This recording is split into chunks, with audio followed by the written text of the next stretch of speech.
Elias wiped his hands on a rag, the oil stains smudging his palms like dark fingerprints of his long day. The shipyard hummed around him, a blend of clanging metal and electronic whispers. Spaceships of every size floated in docking bays, their hulls shining under the artificial lights of the station. To most, it was just a maintenance hub, but to Elias it was home. Every nut, bolt, and circuit told a story, and he knew them all. He had been working on a transport freighter when the emergency alert flashed. A Drakari delegation had arrived unexpectedly, their ships hovering silently above the docking bay. The Drakari, dragon-like beings with scales that shimmered like molten metal and eyes like polished gemstones, were a proud species. Their reputation for power and wisdom stretched across the galaxy. Humans rarely interacted with them, except through trade or repairs, and even then, only a select few like Elias were trusted in their presence. Elias didn't know why the Drakari were here. The station's AI was vague, mentioning only critical diplomatic matters. He shook his head and returned to tightening a hydraulic piston, but something in the air felt different, heavier. Even the hum of machinery seemed cautious. That's when he saw her. The Drachenlady Seraphine moved like a shadow of light, her scales catching the docking lights and throwing them back in glittering waves. She was majestic, even in her weakened state, but something was wrong. Her wings drooped unnaturally, and her breathing was shallow. Elias froze. The royal Drakari rarely left their ships, and seeing her alone like this, it was impossible. Before he could step back, a small accident sent a maintenance cart rolling. Elias lunged to stop it, and in doing so, he brushed against Seraphine. She let out a soft, almost inaudible hiss, a sound that made the air itself tremble. His heart raced. He had never touched a royal Drakari, let alone one who was clearly dying. Human. Her voice was rough, almost like the sound of gravel sliding down metal. Do not, but the words faltered. Her strength was fading fast. Elias instinctively checked the devices strapped to her body. Life support monitors, energy regulators, stabilizers, all designed by alien engineers with technologies humans only partially understood. He had no formal training in Drakari medicine, yet his hands moved on their own, guided by something deeper, curiosity, fear, and a strange clarity that comes when life hangs by a thread. He adjusted a loose connection on her stabilizer. Sparks danced briefly before the device hummed steadily. Seraphine's breathing eased and her eyes focused on him, sharp but wary. For a moment the great dragon lady looked vulnerable, almost human. The royal guards arrived in a blur of motion, their scales glinting, weapons ready. They froze at the sight. Elias, a mere human, had stabilized their queen. Shock rippled through them. One guard whispered to another, eyes wide, while Seraphine herself let out a small, approving nod. "You saved me," she said finally, her voice weak but clear. "How?" I just fixed the connection," Elias stammered, feeling heat rush to his face. "I didn't know you were dying." Seraphine's gaze softened, but only slightly. Most humans would not dare touch a royal. Most would flee or panic. You did not. The guards murmured among themselves, some with suspicion, some with awe. Elias realized then how fragile his position was.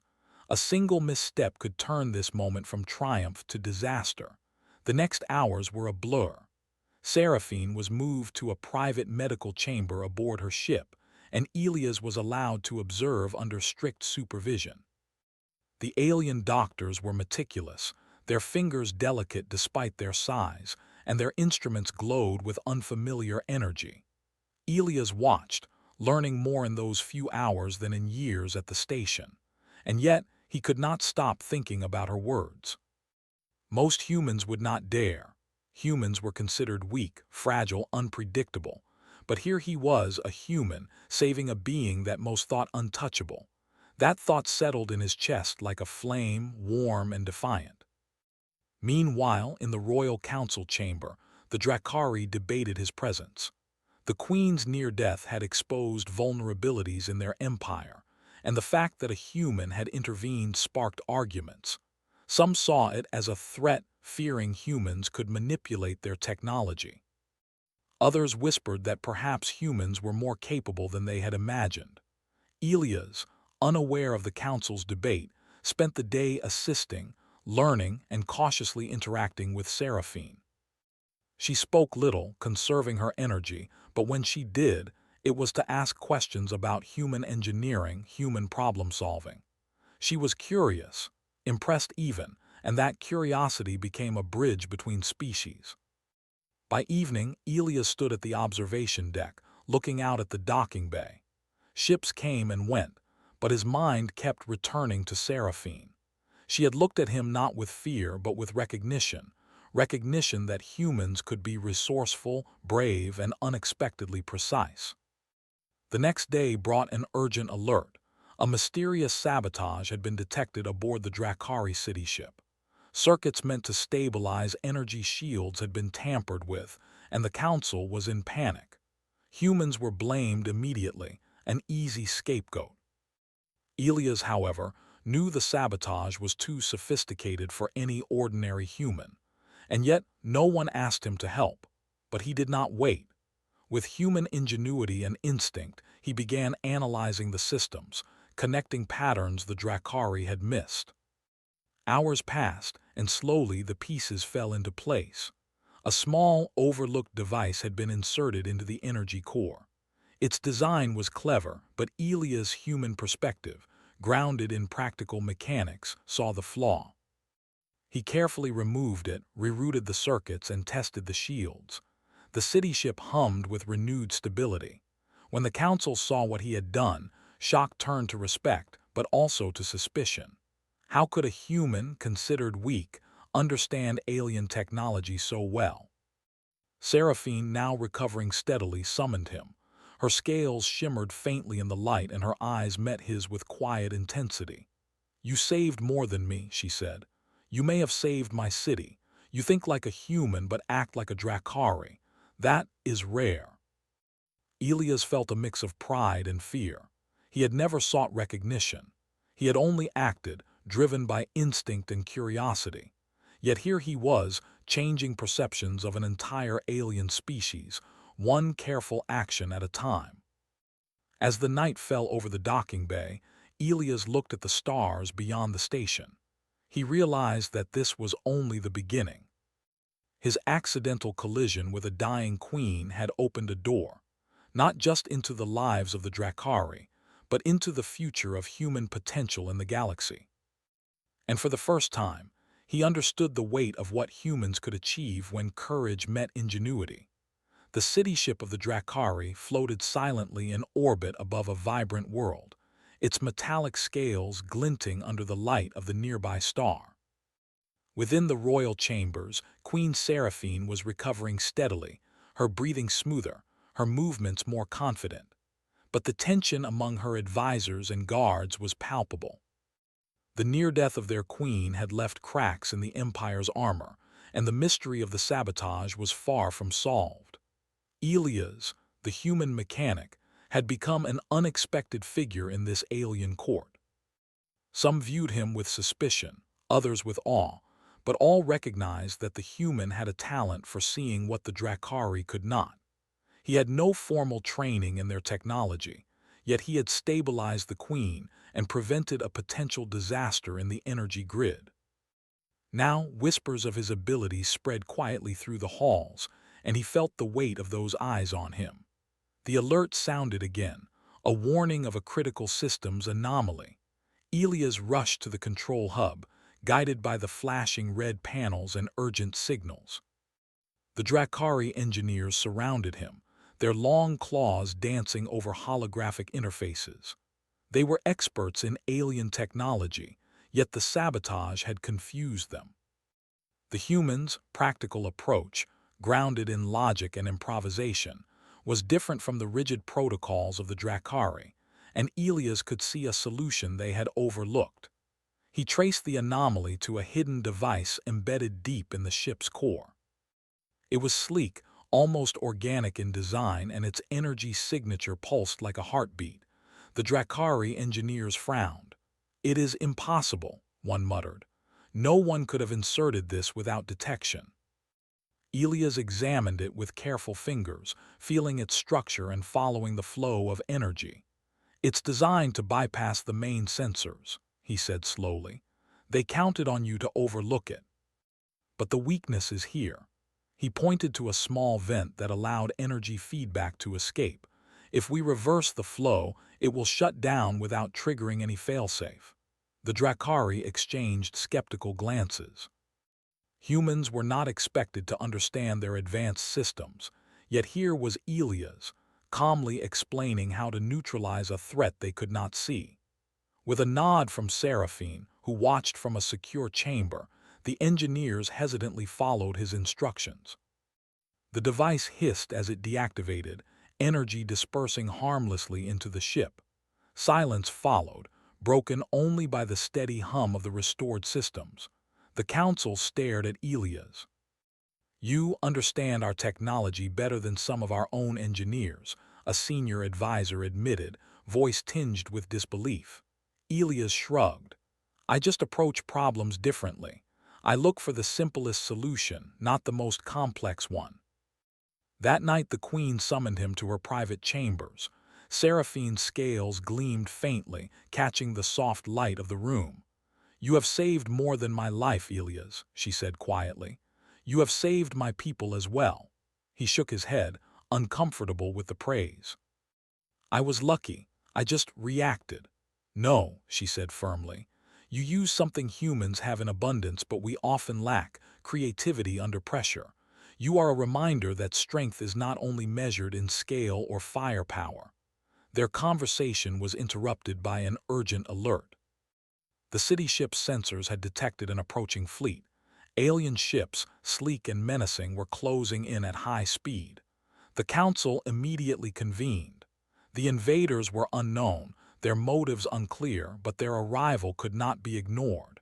Seraphine looked at Elias. "You have seen the systems. You know our vulnerabilities. I want you with us in the command center." Elias felt a surge of fear. He was just a mechanic. He had never commanded a battle, never strategized against a hostile alien fleet. Yet something inside him rose to meet the challenge. He followed, silently observing the council's strategy debates. Their approach was traditional, relying on sheer firepower and defensive shields. Elias saw a flaw: predictability. Any clever opponent could exploit it. "May I suggest something?" he asked cautiously. All eyes turned to him. "If we use our shields not only defensively but as a trap, reflecting certain energy frequencies, we can confuse their sensors. It might give us a chance to counterattack before they know what hit them." The Dracari stared at him, astonishment mixing with doubt. After a tense pause, Seraphine nodded. "Do it." Elias worked quickly, guiding the engineers in recalibrating the shield arrays. It was risky, and mistakes could be catastrophic. But his human intuition, combined with careful observation of alien systems, allowed him to find the correct adjustments. The shields glowed with a new pattern, energy flowing in carefully calculated pulses. The enemy fleet arrived moments later. Their weapons glowed, ready to strike. But as they fired, the reflected energy confused their targeting systems, bouncing their attacks harmlessly into space. Confusion spread among the invaders. Elias' quick thinking had turned a near-impossible defense into a tactical advantage. Seraphine watched, impressed. "You think differently, Elias. Your mind, it is as sharp as any Dracari strategist." The council advisors whispered among themselves, realizing the truth. Humans were not merely fragile creatures to be underestimated. They could innovate, adapt, and surprise even the most advanced alien species. Elias felt a strange pride but remained focused. "We need to use this confusion to our advantage," he said. "If we concentrate our energy in bursts, we can strike their engines and disable their fleet without destroying them." The engineers followed his instructions, hesitantly at first, then with growing confidence as the plan worked. One by one, the enemy ships faltered, their energy cores disrupted, forcing them to retreat. The city ship was safe.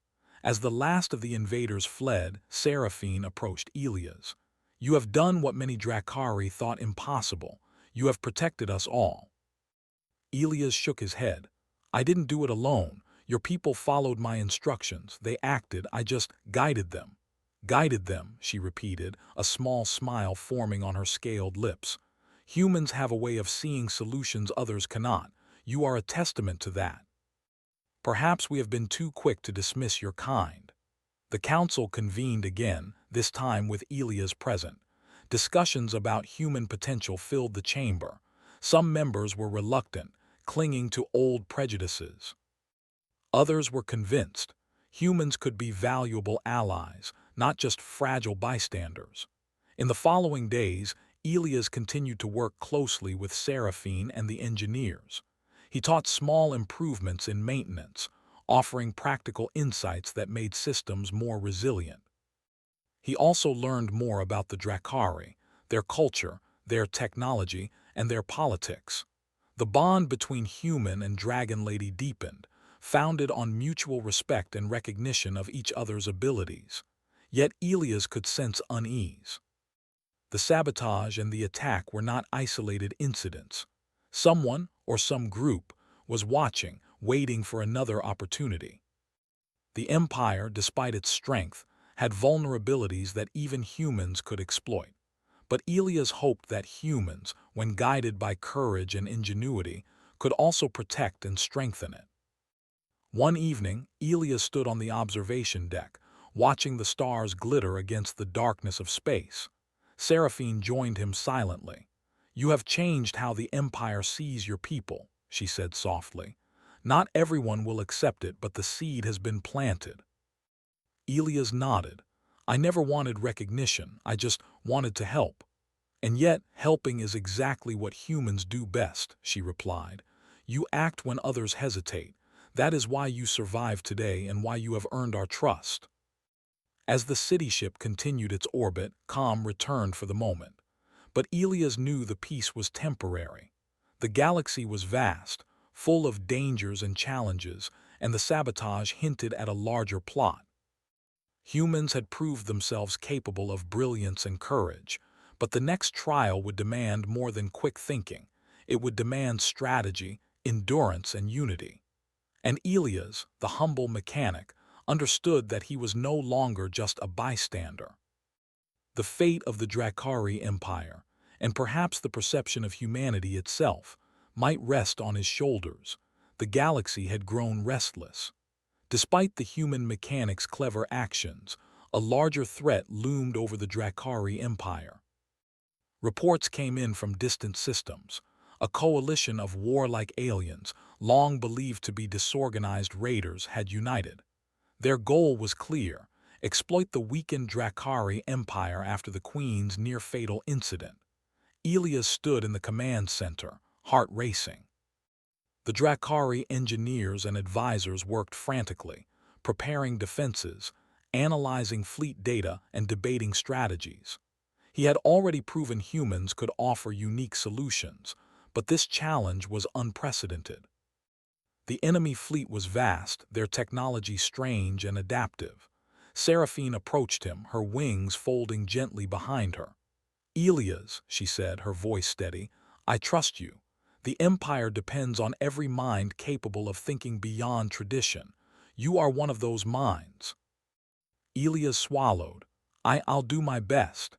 "You will," she replied with a faint smile. The fleet appeared in the distance, dark silhouettes against the stars. Their formation was intimidating, every ship bristling with weapons and defensive shields. The Dracari prepared to engage, but Elias immediately noticed something.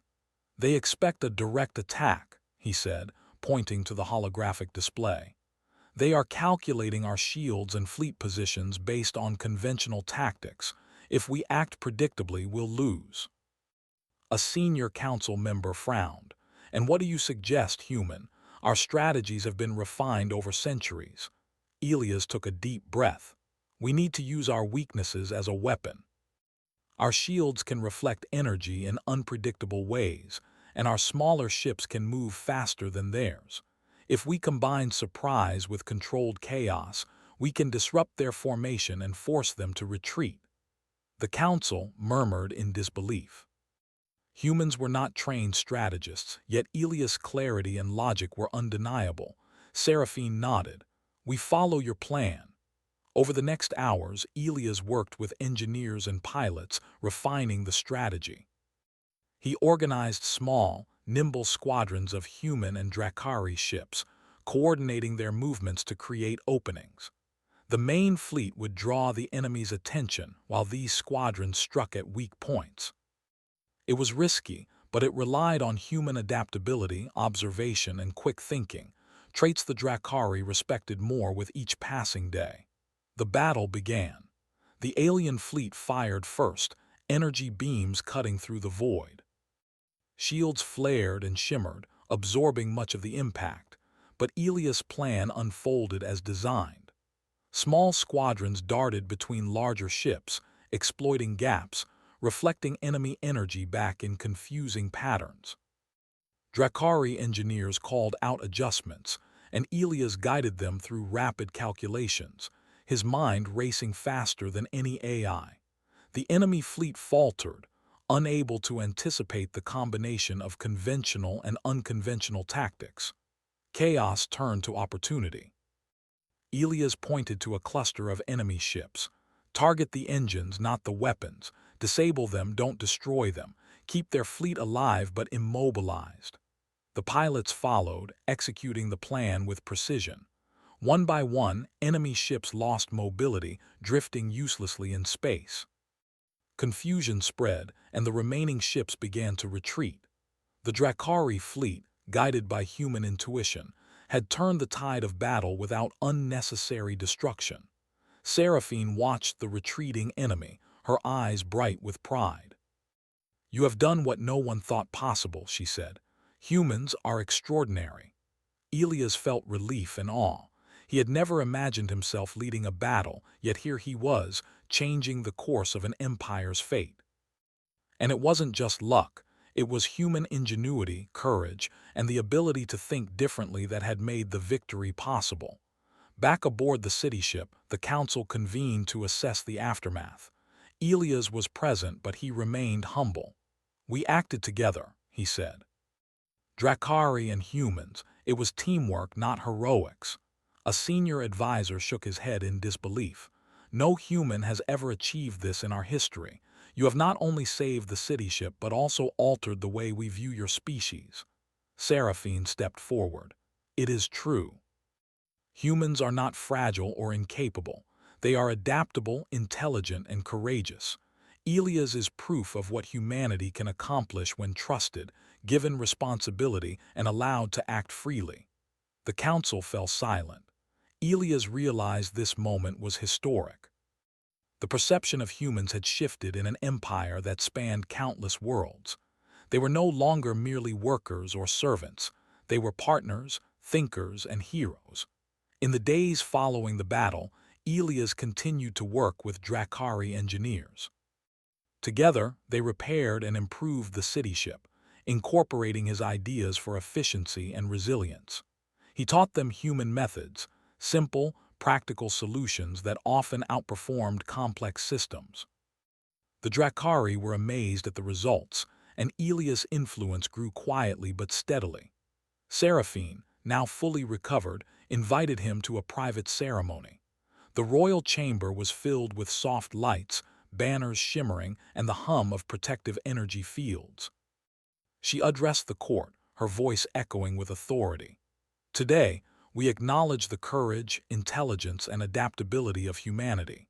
One human, a mechanic named Elias, has proven that even a single individual can change the fate of our empire. We recognize humans not as weak or fragile, but as beings capable of brilliance." The court erupted in respectful applause, some hesitant, some awed. Elias felt a blush rise to his face. He was a simple mechanic, but now, in the eyes of an entire alien civilization, he symbolized human potential and resilience. Seraphine approached him and placed a scaled hand on his shoulder. You have reminded us all that courage and ingenuity are not measured by size or species. The galaxy is vast, and together, humans and Dracari can face any challenge. Elias nodded, his mind filled with possibilities. He had never sought fame or recognition. He had only acted, driven by instinct and the desire to help. Yet here he was, part of a story larger than himself, a story that would be told for generations across planets and stars. In the weeks that followed, humans and Dracari began collaborating more closely. Trade, research, and exploration missions expanded.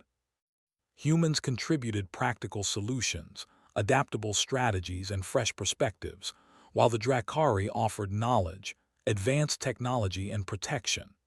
Elias remained humble, continuing his work in the shipyards, but now with a renewed sense of purpose. He had seen the power of human ingenuity, courage, and creativity, and he knew it was only the beginning. One evening, he walked the observation deck with Seraphine. Stars stretched endlessly before them, each one a potential world, a story waiting to unfold. "You've changed how your species is seen," she said softly. "But more importantly, you've shown that humanity itself has potential beyond imagination.